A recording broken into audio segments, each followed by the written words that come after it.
This lecture is about MOS electrostatics, and by electrostatics I mean what happens to the charge when you apply voltage at the terminal of MOSFET.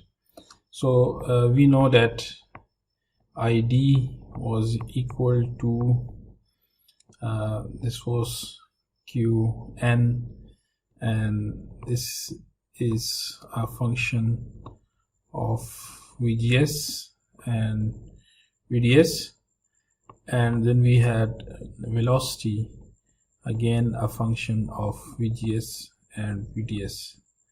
Okay, so this is the equation that we have seen many times. Okay, charge time velocity time width of the channel. And by electrostatics we mean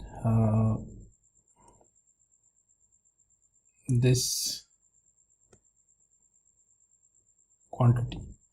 So this is MOS electrostatics, how the charge changes with the terminal voltages. And this, the velocity, this is something that is called transport. So in the last lecture we talked about the ballistic transport. So the same equation has many scenario cases, and a lot of math and physics is involved in order to completely model the ID current for old as well as state-of-the-art transistors. So let's discuss the electrostatics, although it's a huge topic, but I will try to cover it in this lecture and try to be as simple as possible. So the MOSFET has three modes of operation. The first mode is what is called accumulation.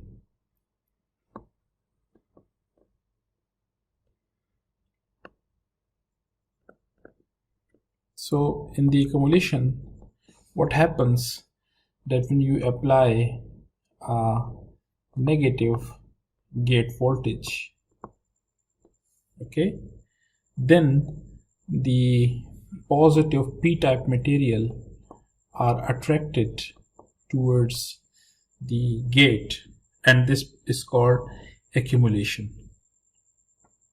Okay, then we have another operating mode which is called depletion, and in depletion we apply a voltage that is positive but that is less than the threshold voltage. So as the battery is positive, there are positive charges here, and the positive charges sort of repel the positive charges, and this region is depleted of the charge. This is called depleted region. Now the third case is interesting, and this is the case in which a channel is created. So how that happens, that our gate voltage is strongly positive. Okay, so it not only repels the positive charges, but it ionizes the dopants, the doping material that was used, and only the ionized electrons are left. Okay, the holes are pushed away from the surface of insulator due to the influence of gate voltage, and this is called inversion. So you see, although that the bulk material is p-type, you have created an inversion layer of electrons, negative charges. So this is called inversion, and this is necessary for conduction of current. Now we want to understand all the three modes with energy band diagrams. Okay, so let's consider this. We have this is our metal contact for gate. This is our silicon dioxide. So this is our insulator, and on this side I have my semiconductor. Okay, and we know the semiconductor has conduction band, Fermi level, and valence band. And why is the distance vertical to if you are looking it from the top? So it is the vertical distance downward. Okay, so one thing is that the Fermi level of the semiconductor and the Fermi level of metal, they are aligned. Now this is an assumption, because in order to have the Fermi level of metal and Fermi level of semiconductor aligned, the semiconductor material should be doped according to the metal, but this is a very restrictive condition. So let us assume for now that the Fermi level of metal is equal to the Fermi level of semiconductor. Okay, so this is an assumption which is called flat band condition. Okay, but actually it's not the case. In reality, the Fermi level of metal and semiconductor are different, and this is called metal semiconductor work function. So a function that is called semiconductor metal work function, we are ignoring them for the moment, and we are assuming the flat band condition. And you see, this is the potential as a function of position y, and you see it is constant. It is not changing, it is constant. All the bands are constant, and the gate voltage, the intrinsic gate voltage, is 0. So this is the flat band condition. Now what happens when we apply gate voltage?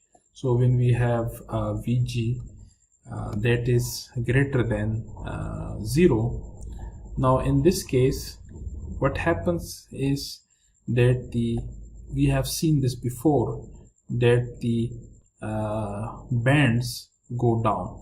So the conduction band went down, the valence band went down, the Fermi band is at its place. Why? Because there is no current flowing. Okay, so how is this, by how much amount this voltage goes down? It is proportional to the negative of charge time potential. Okay, so we saw this equation in the previous lectures also, that the conduction band is a conduction band when there is no voltage, initial condition, minus the surface potential as a function of position y. Okay, so the main idea is that with positive voltage at gate, the energy band goes down. Okay, so what is accumulation then? Accumulation is when the VG, gate voltage, is negative or less than 0. So when the voltage is negative, what happens is that the band go up. So the conduction band went up, the valence band went up, the Fermi level is at its place because there is no flow of current. Note that the Fermi level of the metal is also going up because of the gate voltage is directly applied to the metal.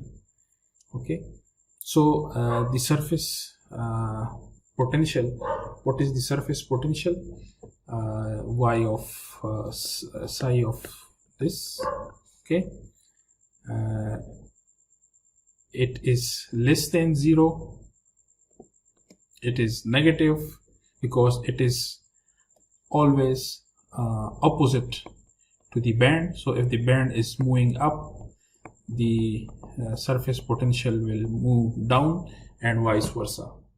Okay, so these are some other formulas that I don't want to get into the details, but this is how accumulation works. The bands go up and the potential goes down. Then we have the depletion. In the depletion, we have the gate voltage that is positive, and a positive gate voltage pulls down the energy band. Okay, and again the as EC went down, so the surface potential went up. That's why it's greater than 0. Okay, now what happens in the case of inversion? In the case of inversion, we apply a voltage at the gate that is positive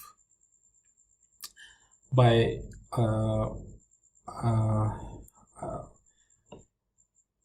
positive and greater than threshold. Now what happens is that the magnitude of voltage is so huge that it pushes the conduction band to the origin of Fermi level, and similarly this also goes down. Now the distance, this distance is what is called 2b, 2 psi b. Okay, and this much potential should be surface potential should be equal to 2 psi b in order for inversion to happen. Okay, so and basically this psi b is related to the concentration of holes or electrons, okay, in the bulk. So it has a formula which is related to the concentration of electrons or hole. So it is determined by the concentration of electrons or hole. So the surface potential should be twice that potential, and it is shown here that if you remember from the lecture on energy bands, we said that the number of holes in the p-type.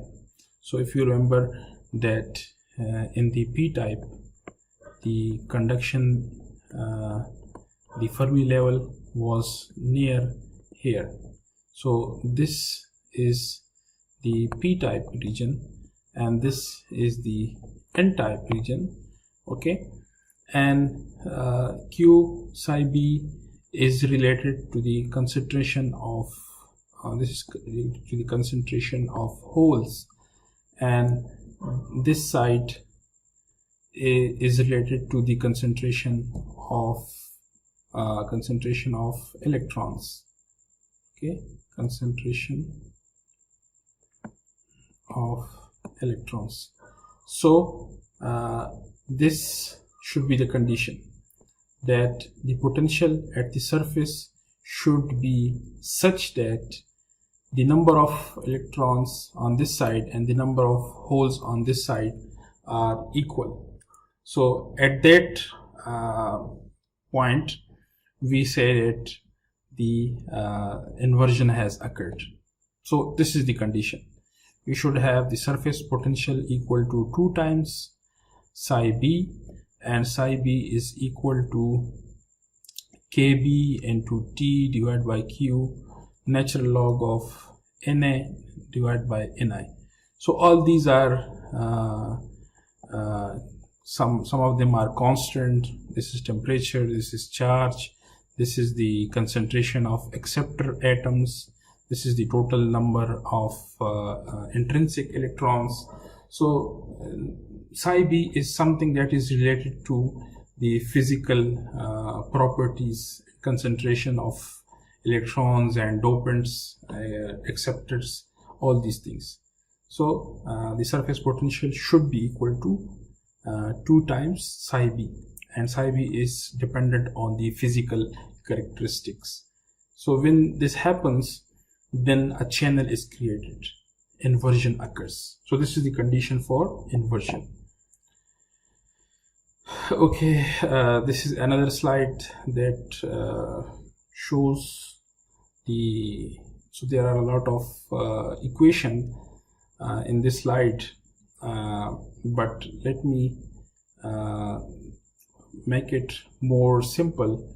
So you see, this is the charge, the QS, the charge on the surface is equal to, what is QD? QD is, so this is the surface charge. It is equal to the depletion charge plus mobile charge. So mobile charge is the charge that carries the current, and depletion charge is the one that happened in the depletion region when you apply a gate voltage and it repels the positive charges. So if you plot this, this is the position and this is the charge. The graph is something like this, that you have this point WT. So WT is basically this, is given by this, and it is the extent to which the depletion region can be pushed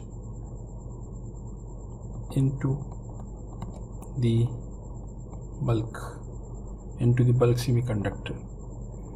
So there is a limit to how much you can push the depletion region, and that limit is WT. Now we already talked about the surface potential. So this is the amount by which you can bend the bands. It's very hard to bend the bands beyond 2 psi b. Okay, and what happens is one is this reason that you cannot push the depletion region beyond WT, and the other reason is that beyond a certain gate voltage, okay, if you keep on increasing the gate voltage, the number of mobile charge, so this is the charge that carries the current, it exponentially increases near the channel. Okay, so due to these two reasons, the potential cannot increase further, because the potential is the difference between the insulator and the bulk. So the potential at the surface sort of saturates at 2 psi b. Okay, and it's very hard to bend the bands more than that. Now if we plot the potential versus the log of charge, we get something like this, that in the accumulation region, with the charge increases with the application of gate voltage, and then in the depletion region, the charge accumulates at a rate of under root size s, and then after, so this is our 2 psi b point, this is the point at which inversion occur, and then in the inversion, the number of electrons, or the charge, increases exponentially. Okay, so this is the plot of charge versus potential at the surface. So this is the summary of the three operating modes: the accumulation, the bands move up, the potential moves down, the flat band is everything is flat, and the depletion region, the bands move down, potential moves up. Okay, so now let us see what is the effect, what is the relationship between the gate voltage Vg and or surface potential psi of s. So the gate voltage induces charge in semiconductor by bending the bands. We have seen that the bending occurs in accumulation and inversion. There is a simple but exact relationship between Vg and potential, and this is given by this formula. Okay, so in this formula, basically this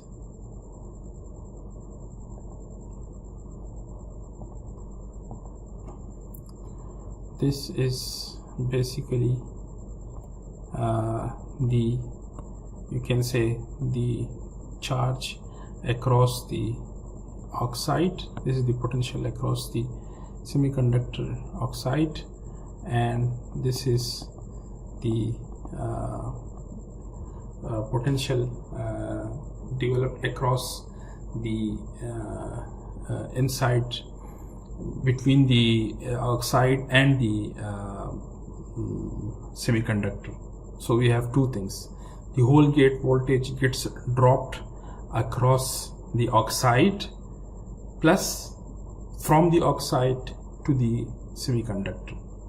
Okay, so but we are not going into the derivation of this formula, but this is the relationship between gate voltage and surface potential.